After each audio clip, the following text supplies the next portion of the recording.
அனைவருக்கும் வணக்கம். அடரா கணிதம் சேனலில் இன்றைக்கி நம்ம டிஇடி மேக்ஸு 2019 கேட்ட கணிதத்திலிருந்து நம்ம பார்க்க இருக்கிறோம். ஏற்கனவே 2017 கேட்ட கணிதங்கள் ஃபுல்லாகவே ஃபுல் கொஸ்டினையுமே சால்வ் பண்ணி அதோட ஷார்ட்கட் மெத்தடோடு பதிவிட்டிருக்கேன். அதோட லிங்க்கை நான் டிஸ்கிரிப்ஷனில் போடுறேன். அடரா கணிதத்தில் இன்றைக்கி நம்ம பார்க்க எடுத்துக்கிட்ட தலைப்பில் வந்து கணக்கு எடுத்துக்கிட்டோம்னா, ஒரு பள்ளியில் பெண்களில் 1/5 பாகமும் ஆண்களில் 1/4 பாகமும் யாருக்கு குறைவாக உள்ளனா 12 வயதுக்கு குறைவாக உள்ளனர். ஒரு பள்ளியில் பயிலும் மொத்த மாணவர்களோட எண்ணிக்கை எவ்வளோனா 1000. அதில் பெண்கள்ங்கிறது 2/5 பாகம் என கொண்டால் 12 வயது மற்றும் அதற்கு அதிகமான வயதுள்ள மாணாக்கர்களோட எண்ணிக்கை. இப்போ ஸ்கூலில் எத்தனை பேர் இருக்காங்கன்னு பார்க்குறப்ப 1000 பேர் இருக்காங்க. மொத்தம் எத்தனை பேர் இருக்காங்க? 1000 பேர். மொத்தம் 1000 மாணாக்கர்கள் இருக்காங்க. இதில் 12 வயதுக்கு குறைவாக பெண்களில் எத்தனை பகுதி இருக்காங்கன்னா 5 பாகம். 1/5 பாகம். எதில்? 1000. 1000 5ல் ஒரு பாகங்கிறப்ப 5ஆல் அடித்தா போதும். 2 5 10. அப்போ எத்தனை பேர் இருக்காங்கன்னா 200 பேர். யாருன்னா பெண்கள் 12 வயதுக்கு குறைவாக இருக்காங்க. 12 வயதுக்கு குறைவாக இருக்காங்க. அடுத்து ஆண்கள் எத்தனை பாகம் இருக்காங்கன்னா, இப்போ பெண்களை கண்டுபிடிச்ச பிறகு ஆண்கள் நீங்கள் போய் தனியாக கண்டுபிடிக்கணுங்கிற அவசியமே கிடையாது. ஒரு ஸ்கூலில் 1000 மாணாக்கர்கள் ஆண்கள் பெண்கள்ங்கிறப்ப நம்ம பெண்களை கண்டுபிடிச்சோன்னே அதுலேருந்து கழிச்சா பாக்கி இருக்கிறதா யாருன்னா ஆண்கள். ஆண்கள் எவ்வளோ இருக்காங்கன்னா 800 பேர். இதை அவங்க சொன்னால் அந்த 1/4 பாகத்தில் கண்டுபிடிச்சாலும் இந்த 800 தான் வரும். ரைட்டு, கண்டுபிடிச்சிட்டோம். இப்போ 12 வயதுக்கு உட்பட்ட ஆண்கள் எவ்வளோன்னா, ஆண்கள் மொத்தம் 800. அதில் 12 வயதுக்கு உட்பட்ட ஆண்கள் யாருன்னு கண்டுபிடிக்கணும். 12 வயதுக்கு உட்பட்ட ஆண்கள்னா இந்த 1/4 பாகம் சொன்னோமா, அந்த 1/4 பாகத்தில் இந்த 800 பேரில் எவ்வளோ பேருன்னு பார்க்கணும். பார்த்தா நம்மளுக்கு எவ்வளோ பேர் கிடைக்கிறாங்க? 200 பேர் கிடைக்கிறாங்க. யார்? 12 வயதுக்கு உட்பட்ட ஆண்கள் 200 பேர். அவங்க கேள்வியில் என்ன கேட்குறாங்கன்னா, அதில் பெண்கள் 2/5 பாகம் என கொண்டால் 12 வயது மற்றும் அதற்கு அதிகமான வயதுள்ள மாணாக்கர்களின் எண்ணிக்கை எவ்வளோ? 12 வயது மற்றும் அதற்கு அதிகமான வயதுள்ள மாணாக்கர்களோட எண்ணிக்கை கேட்குறாங்க. ஒன்றுமே கிடையாது. 12 வயது மற்றும் அதற்கு அதிகமாக கேட்குறப்ப நம்ம என்ன செய்யணும்னா, ஃபஸ்ட்டு 12 வயதுக்கு உட்பட்ட பெண்கள் இருக்காங்கல்ல, அதுலேருந்து கழிச்சிட்டோம்னா 12 வயதுக்கு அதிகமான பெண்கள் கிடச்சிடுவாங்க.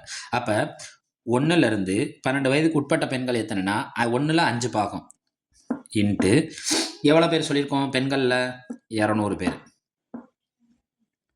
ப்ளஸ் ஆண்கள்லையும் 1/4 பாகம் இருக்கா, அதை 1லேருந்து கழிச்சிட்டோம்னா பாக்கி எத்தனை ஆண்கள் இருக்காங்க? 800. ரைட்டா? அப்போ இதில் 1லேருந்து ஒரு நம்பரை நம்ம கழிக்கிறப்ப அது இடையில ப்ளஸ்ஸாக இருந்தால் பகுதியோட தொகுதியை கூட்டணும், மைனஸாக இருந்தால் பகுதியிலேருந்து தொகுதியை நம்ம என்ன செஞ்சிடணும்? கழிச்சிடணும்.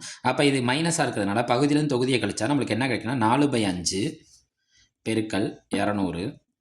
இதில் பகுதியிலேருந்து தொகுதியை கழிச்சோம்னா 3/4 பெருக்கல் 800. இதை அடித்தோம்னா என்ன நம்மளுக்கு கிடைக்கும்? 4 5 20 40. இதை அடித்தோம்னா என்ன கிடைக்கும்னா 200.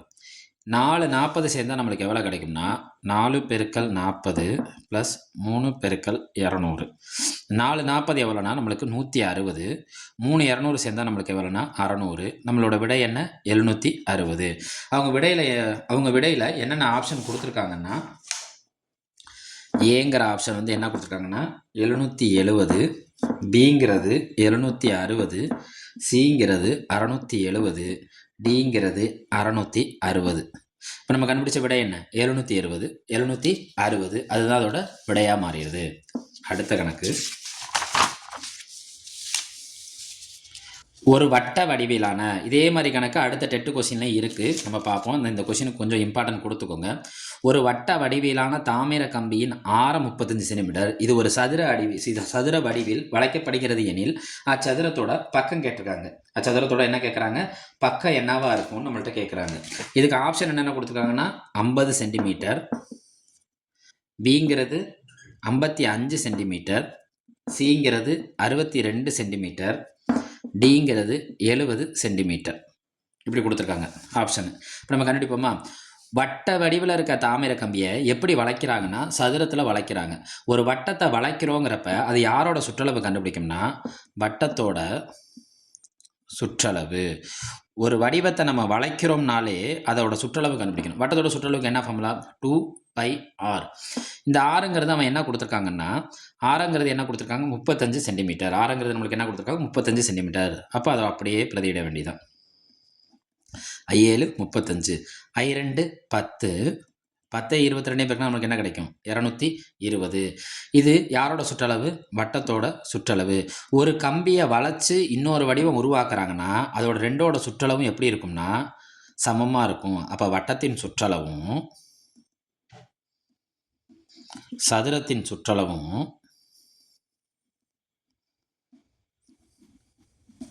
எப்படி இருக்கும், சமமாக இருக்கும். வட்டத்தோட சுற்றளவு எவ்வளோ, 220. அது இப்போ யாரோட சுற்றளவாக மாறுதுன்னா சதுரத்தோட சுற்றளவாக மாறிட்டு. ஏன்னா நான் ஏன் சதுரத்தோட சுற்றளவாக மாற்றுறேன்னா, நம்மள்ட்ட கேள்வி என்ன கேட்குறாங்கன்னா சதுரத்தோட பக்கம் தான் கேட்டிருக்காங்க.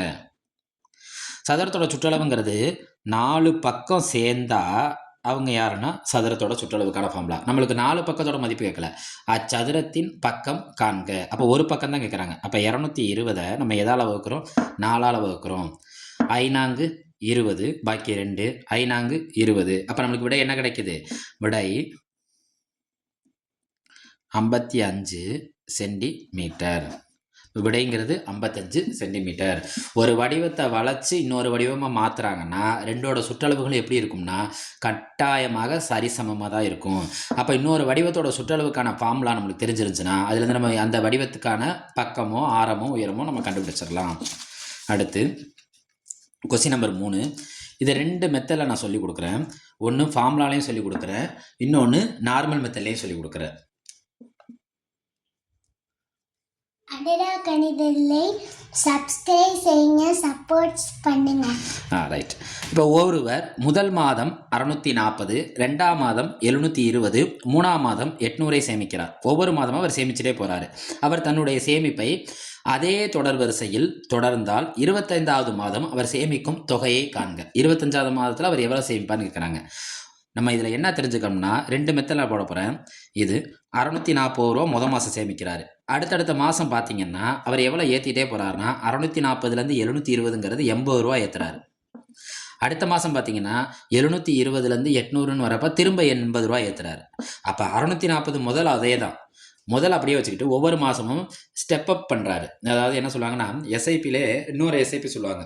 ஒவ்வொரு மாதமும் அதை நம்ம இப்போ நம்ம 500 கட்டுறோம்னா இது 50 ரூபா ஏற்றி கட்ட சொல்லுங்கள் அப்படின்னு சொல்லி நம்ம ஆட்டோமேட்டிக் கொடுத்துட்டோம்னா முதல் மாதம் நம்ம அக்கௌண்ட்லேருந்து 500 எடுக்கும், 2வது மாதம் 550 ரூபா எடுக்கும், 3வது மாதம் 600 எடுக்கும். இது மியூச்சுவல் ஃபண்டில் உள்ளது. அதே மெத்தடில் அவர் என்ன செஞ்சுட்டு இருக்காருன்னா சேமிச்சுக்கிட்டே இருக்காரு. எத்தனை மாதம் சேமிக்கிறாரு, 25ஆவது மாதம் வரப்போ அவர் எவ்வளோ சேமிச்சிருப்பார் தான் நம்மளோட கேள்வி. இப்போ நம்ம இந்த ஃபார்முலா இல்லாமல் போட்டோம்னா ஒன்றுமே கிடையாது. இந்த 640 முதல் மாதம் ஃபிக்ஸட் இருக்குல்ல, அதை அப்படியே வச்சுக்கணும். இந்த முதல் மாதம் இங்கே எழுதுனதுனால இப்போ 25 மாதத்தில் ஒரு மாதம் போயிடுமா. இப்போ நம்ம பாக்கி எத்தனை மாதம் இருக்கும், 24 மாதம். அவர் எவ்வளோ சேமிச்சிட்ருக்காரு, 80 ரூபா சேமிக்கிறார். இப்போ சேமிப்புனா இங்கே இடையில என்ன போடுங்க, சேமிப்பு, அப்போ ப்ளஸ். அப்போ இந்த 24 80 நம்ம என்ன செய்யணும்னா பெருக்கணும். இந்த 80 மறந்துடுங்க, 8 பெருக்குங்க.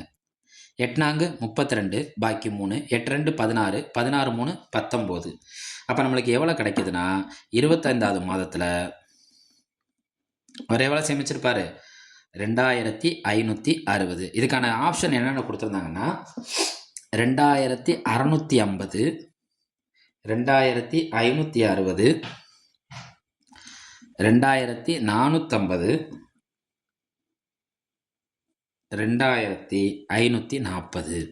அப்போ இந்த நம்மளுக்கு அவர் எவ்வளோ சேமிக்கிறான்னு நம்ம கண்டுபிடிச்சிருக்கோம், 2560. இது ஒரு மெத்தட்.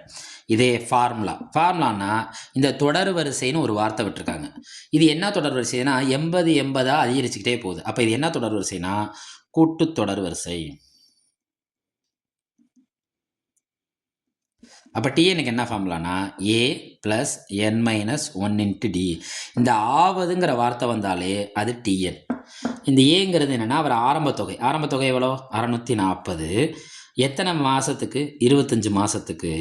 எவ்வளோ டிஃப்ரெண்ட் போகுதுன்னா 80 ரூபா தானே நம்ம கண்டுபிடிச்சோம், அந்த 80 திரும்ப அதே தான் வரும். 640 24 80, 640 + 1920 ரெண்டையும் கூட்டினா நம்மளுக்கு என்ன கிடைக்குது? T25ஓட மதிப்பு என்னன்னா 2560. இது ஃபார்முலா படி போடுறது. இது ஃபார்முலாவை நம்ம அண்டர்ஸ்டாண்ட் பண்ணிக்கிறது. நம்மளுக்கு கணக்கை பொறுத்த வரைக்கும் என்னென்னா அந்த இடத்துல அண்டர்ஸ்டாண்ட் பண்ணி அதுக்கான விடையை எளிமையாக கண்டுபிடிச்சாலே போதும். அவர் முதல் மாதம் எவ்வளோ சேமிக்கிறார்? 640. எவ்வளோ மாதம் தொகையை அதிகரித்து போயிட்டுருக்காருன்னா ஸ்டெப்பப் பண்ணிகிட்டு இருக்குது 80 ரூபா ஸ்டெப்பப் பண்ணிகிட்டு இருக்காரு. இந்த முதல் மாதத்தை மட்டும் எடுத்துக்கிட்டப்ப பாக்கி இருக்கிற மாதம் எவ்வளோனா 24 மாதத்தால் அவர் எவ்வளோ அதிகப்படுத்தினார்? 80. அதை ரெண்டையும் பெருக்கினா நம்மளுக்கு என்ன கிடைக்கும்னா 1920. அதை கூட்டினா நம்மளுக்கு என்ன கிடைக்கும்? 2560. தங்கள் ஆதரவுக்கு நன்றி.